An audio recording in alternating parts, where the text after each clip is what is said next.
Classes दोस्तों, Pratap classes के YouTube channel पर आपका स्वागत है। तो आज है 6 अगस्त 2022 और 6 अगस्त 2022 के जितने भी इंडिया और वर्ल्ड के जो करंट अफेयर्स के क्वेश्चन बनते हैं तो आज उनका डिस्कशन करेंगे। पूरा वीडियो ध्यान से देखना और लास्ट में आपसे क्वेश्चन पूछूंगा जिनके जवाब आपको कमेंट बॉक्स में देना होगा। तो सभी विद्यार्थियों को गुड मॉर्निंग। स्टार्ट करते हैं आज टुडे मोस्ट इंपॉर्टेंट क्वेश्चन। और जो भी विद्यार्थी हमारे इस चैनल पर नहीं है तो चैनल को सब्सक्राइब कर लें और इसके पास लगे बेल आइकन का घंटा दबा लें ताकि हम जैसे ही वीडियो अपलोड करें उसका नोटिफिकेशन आप तक पहुंच जाएगा। वीडियो लाइक शेयर करते रहना। पीडीएफ आपको इसकी टेलीग्राम पर प्रताप क्लासेस सर्च करके वहां से आप डाउनलोड कर सकते हो और इस वीडियो के डिस्क्रिप्शन में भी टेलीग्राम का लिंक है, वहां जाकर भी इसकी पीडीएफ आप डाउनलोड कर सकते हो। तो सभी विद्यार्थियों को गुड मॉर्निंग। स्टार्ट करते हैं आज की हमारी क्लास। देखिए हमारा यस्टरडे रिवीजन। हाल ही में कॉमनवेल्थ गेम्स 2022 तेजस्विनी शंकर ने हाई जंप में कौन सा पदक जीता है? तो इसने जीता है कांस्य पदक। कौन सा? कांस्य पदक। हाल ही में कॉमनवेल्थ गेम्स 2022 भारतीय भारोत्तोलक गुरदीप सिंह ने कौन सा पदक जीता है? तो इसने भी कांस्य पदक जीता है। तो ये ध्यान रखना, इसने जीता है हाई जंप में और इसने जीता है भारोत्तोलक में कांस्य पदक जीता है। हाल ही में कॉमनवेल्थ गेम्स 2022 तुलिका मान ने जूडो में कौन सा पदक जीता है? तो इसने जीता है रजत पदक। कौन सा जीता है? रजत पदक। हाल ही में केंद्रीय सत्कर्ता आयुक्त के तौर पर शपथ ग्रहण किसने की है? तो ये की है, ध्यान रखना, सुरेश एन पटेल ने। किसने की है? सुरेश एन पटेल ने। आगे देखो, हाल ही में कृषि अवसंरचना कोष के उपयोग में कौन सा राज्य अव्वल रहा है? तो ये रहा है आंध्र प्रदेश। कौन सा? आंध्र प्रदेश। हाल ही में केंद्रीय मंत्री ने किस राज्य में 6 राष्ट्रीय राजमार्ग परियोजनाओं का शुभारंभ किया है? ये किया है मध्य प्रदेश में। किस राज्य में? मध्य प्रदेश में। हाल ही में किस राज्य मुख्यमंत्री ने आंगनवाड़ी बच्चों के लिए अंडे और दूध योजना शुरू की है? तो ये की है केरल राज्य ने। हाल ही में देश के अगले सीजेआई बनने की कतार में कौन न्यायमूर्ति शामिल है? तो ये है यूयू ललित। तो ये हमारा यस्टरडे रिवीजन था। स्टार्ट करते हैं आज की हमारी क्लास। तो पहला क्वेश्चन देखिए, हाल ही में कॉमनवेल्थ गेम्स 2022 सुधीर ने पुरुषों के हेवीवेट फाइनल में कौन सा पदक जीता है?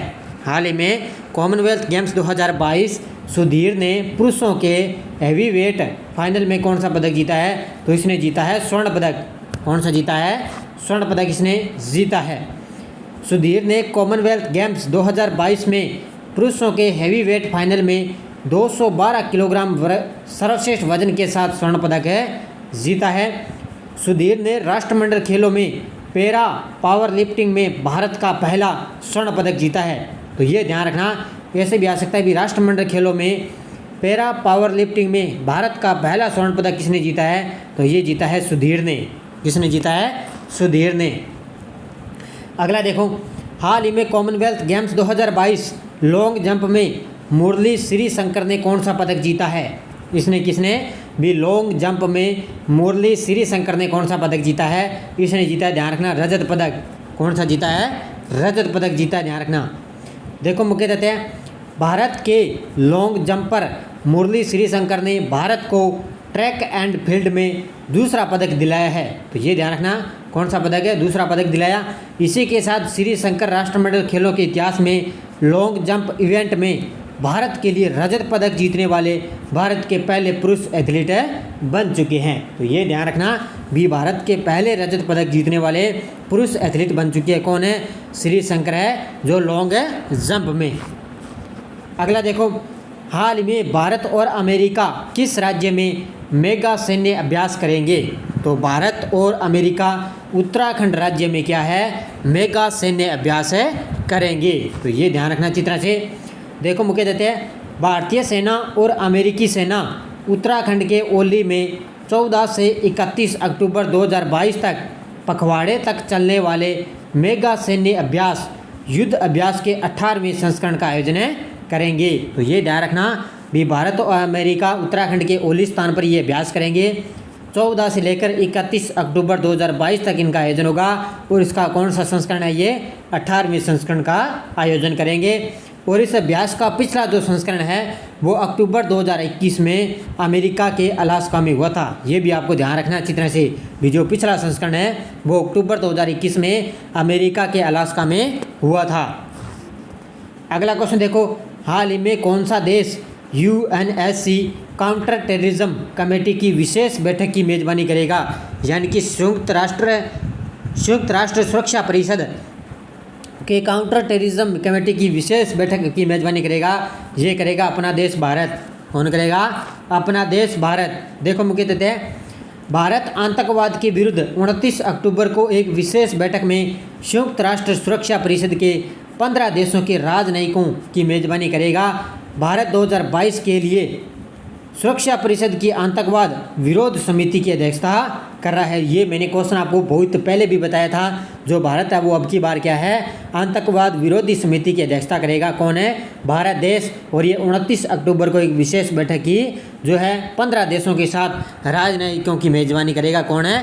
अपना देश भारत। अगला देखो, हाल में प्रधानमंत्री कार्यालय में निदेशक यानी कि डायरेक्टर पद पर किसे नियुक्ति दी गई है? तो प्रधानमंत्री कार्यालय में निदेशक या डायरेक्टर पद पर नियुक्ति दी गई है श्वेता सिंह को। कौन है ये एक महिला है, श्वेता सिंह को।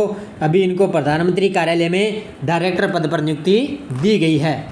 देखो मुख्य तथ्य, भारतीय विदेश सेवा की अधिकारी है श्वेता सिंह को प्रधानमंत्री कार्यालय में निदेशक पद पर नियुक्ति दी गई है।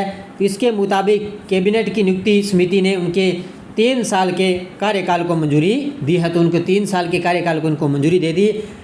आईएफएस अधिकारी अनिकेत गोविंद मंदावनगे गने की प्रधानमंत्री कार्यालय में बतौर उप सचिव की नियुक्ति क्या है? रद्द कर दी है। तो ये ध्यान रखना, पहले ये थे, अब इनको उनकी नियुक्ति रद्द कर दी। अब इनको श्वेता सिंह को क्या है? प्रधानमंत्री कार्यालय में निदेशक डायरेक्टर पद पर नियुक्ति दी गई है। अगला देखो, हाल में 44वें चेस ओलंपियाड में किसने भारत की महिला टीम को जीत दिलाई है? तो ये दिलाई है, ध्यान रखना, तानिया सचदेव ने। किसने? तानिया सचदेव ने 44वें चेस ओलंपियाड में भारत की महिला टीम को जीत दिलाई है। देखो मुख्य तथ्य, तानिया सचदेव ने कड़ी मेहनत करते हुए एक कीमती अंक हासिल किया, जिसे भारत ए ने मामल्लापुरम में 44वें शतरंज ओलंपियाड में महिला वर्ग के चौथे दौर में के मैच में हंगरी के खिलाफ जीत दर्ज की है। और तानिया सचदेव एक भारतीय शतरंज खिलाड़ी है, महिला है, ये ध्यान रखना। और इसने क्या है? हंगरी के खिलाफ ये जीत दर्ज हासिल की है। तो ये ध्यान रखना, 44वें शतरंज ओलंपियाड में क्या है? भारतीय महिला टीम को इसने क्या है? जीत दिलाई है। अगला देखो, हाल ही में किस सभा ने वन्य जीव संरक्षण संशोधन विधेयक 2021 को मंजूरी दी है? तो ये दी है, ध्यान रखना, लोकसभा ने। किसने दी है? लोकसभा ने क्या है? वन्य जीव संरक्षण संशोधन विधेयक 2021 को मंजूरी दी है। देखो मुख्य तथ्य, वन्य जीव संरक्षण संशोधन विधेयक 2021 को लोकसभा ने मंजूरी दे दी है। पिछले 8 वर्षों में देश में संरक्षित क्षेत्रों की संख्या 693 से बढ़कर 987 हो गई है, जिसमें 52 बाघ अभ्यारण्य इसमें शामिल है। तो पहले कितने थे? 693 से बढ़कर 987 हो चुकी है पिछले 8 वर्षों में, और जिसमें से 52 बाघ अभ्यारण्य इसमें शामिल है। अगला देखो, हाल ही में किस राज्य का लंगट सिंह कॉलेज का एस्ट्रोलेब यूनेस्को हेरिटेज लिस्ट में शामिल किया गया है? तो ये है, ध्यान रखना, बिहार राज्य का है लंगट सिंह कॉलेज का एस्ट्रोलेब है, जो यूनेस्को हेरिटेज लिस्ट में इसको शामिल किया गया है। देखो मुख्य तथ्य, यूनेस्को ने बिहार के मुजफ्फरपुर के लंगट सिंह कॉलेज में 106 साल पुरानी एक खगोलीय वेधशाला को दुनिया की महत्वपूर्ण लुप्तप्राय विरासत वेधशालाओं की सूची में जोड़ा गया है। तो ये ध्यान रखना, यूनेस्को के रूप में इसको शामिल किया गया है। बिहार का मुजफ्फरपुर में एक लंगट सिंह कॉलेज में क्या है? 106 साल पुरानी एक खगोलीय वेधशाला है, उसको क्या है? यूनेस्को में शामिल किया गया है। यूनेस्को की स्थापना कब हुई थी? 16 नवंबर 1945। यूनेस्को का मुख्यालय कहाँ पर है? Paris, France. और यूनेस्को के वर्तमान में प्रमुख कौन है? Audrey Azoulay. कौन है? ऑड्रे अजोले है जो वर्तमान में इसके प्रमुख हैं।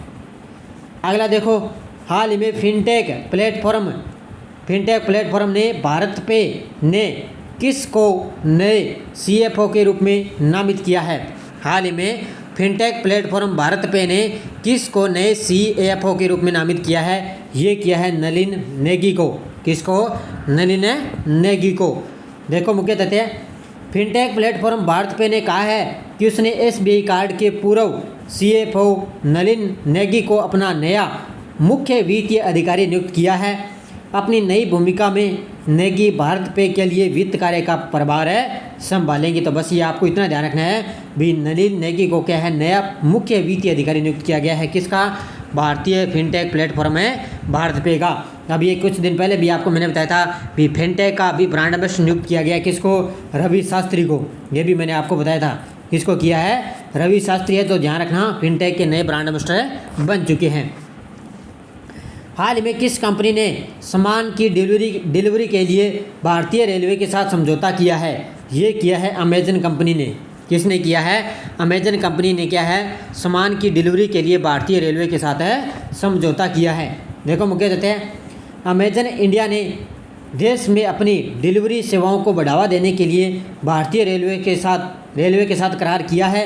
अमेजन इंडिया ने 110 से अधिक इंटरसिटी मार्ग पर ग्राहकों तक अपने सामान की डिलीवरी के लिए भारतीय रेलवे के साथ हाथ मिलाया है। तो ये ध्यान रखना भी डिलीवरी को सेवाओं को बढ़ावा देने के लिए क्या है अमेजन ने भारतीय रेलवे के साथ समझौता किया है। अमेजन का गठन कब हुआ था? 5 जुलाई 1994 को क्या है अमेजन का गठन हुआ। तो ये तारीख अच्छी तरह इनकी याद रखा करो। कोई भी कंपनी है, कोई भी मैं आपको स्थापना बताता हूँ तो उनको अच्छी तरह से आप अलग से नोट किया करो। सीधे सीधे कई बार एग्जाम में यहाँ से आपने पूछ लिए जाते हैं। अब देखो पिछले वीडियो का क्वेश्चन है, हाल ही में गूगल द्वारा यातायात डेटा सार्वजनिक करने वाला प्रथम शहर बना है। तो ये बना है औरंगाबाद। और औरंगाबाद कहाँ पर है? महाराष्ट्र में पड़ता है। तो सभी विद्यार्थियों ने बड़े शानदार जवाब दिए। सभी विद्यार्थियों को हार्दिक शुभकामनाएं। और जिस भी विद्यार्थी ने जवाब नहीं दिए उनको भी हार्दिक शुभकामनाएं। अब देखो आगे क्वेश्चन फॉर यू कल के लिए, हाल में भारत की नौसेना और किस देश की नौसेना ने अटलांटिक महासागर में अभ्यास किया है? बांग्लादेश, फ्रांस, जापान और इजराइल। इसका जवाब आपको कमेंट बॉक्स में देना है। जाते जाते वीडियो को लाइक शेयर कर देना। और कल से ध्यान रखना आपके लिए कला संस्कृति और सभी एग्ज़ाम के लिए राजस्थान जीके की क्लास आपको सभी यानी कि पीछे के एग्ज़ामों के लिए आपके लिए अलग से आपको कल शाम 8 बजे क्लास स्टार्ट कर दी जाएगी। तो ध्यान रखना उस क्लास के साथ बने रहिए, क्योंकि जितने भी क्वेश्चन हर एक एग्ज़ाम के लिए राजस्थान जीके के पीछे के एग्ज़ामों में क्वेश्चन पूछे गए हैं वो उनका रिवाइज हम दोबारा करेंगे। तो धन्यवाद दोस्तों। जय हिंद, जय भारत, राधे कृष्णा।